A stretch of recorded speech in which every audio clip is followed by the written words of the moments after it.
Œil, nom masculin, du latin oculus, pluriel des yeux.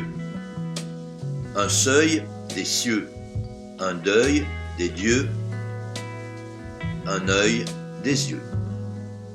L'œil est à la vue ce que l'humanité est au Parti communiste, c'est son organe central. L'œil est un outil merveilleux. C'est grâce à lui que l'homme peut, en un instant, reconnaître à coup sûr une langoustine d'un autobus, ce qui lui confère évidemment un immense sentiment de puissance sur la nature. La preuve en est qu'un homme privé de ses yeux se met instantanément à raser les murs, honteusement.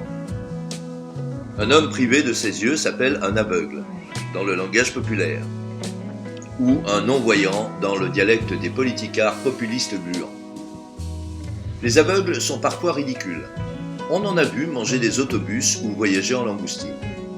Pour ne rien arranger, les aveugles lisent en braillant, au risque de réveiller les sourds. L'œil se compose essentiellement de l'iris, lui-même percé en son centre de la pupille. Contrairement à la pupille de la nation, la pupille de l'œil peut se refermer sur elle-même ou s'agrandir à tout moment, sans autorisation spéciale des pouvoirs publics, même dans les pays totalitaires. On cite le cas de dizaines de milliers de pupilles s'agrandissant d'effroi en toute liberté, en Union soviétique et au Chili notamment. Le fond de l'œil est tapissé de la rétine, sur laquelle se forment des objets tels que langoustines, autobus, etc., dont l'encéphale, qui a oublié d'être con, enregistrera la perception grâce aux nerfs optiques. L'œil humain est une mécanique merveilleuse dont la réussite parfaite nous conforte dans notre foi en Dieu.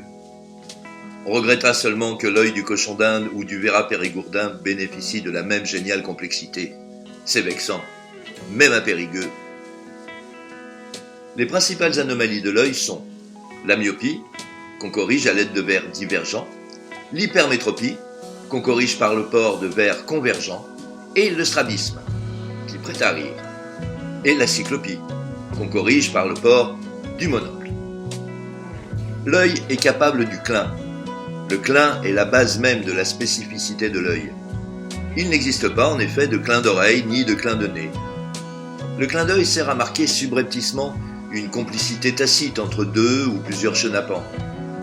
Il permet aussi aux dragueurs de se faire connaître avec une relative retenue et une certaine discrétion, qu'on ne retrouve pas dans la main au panier. L'œil du sourd est normal.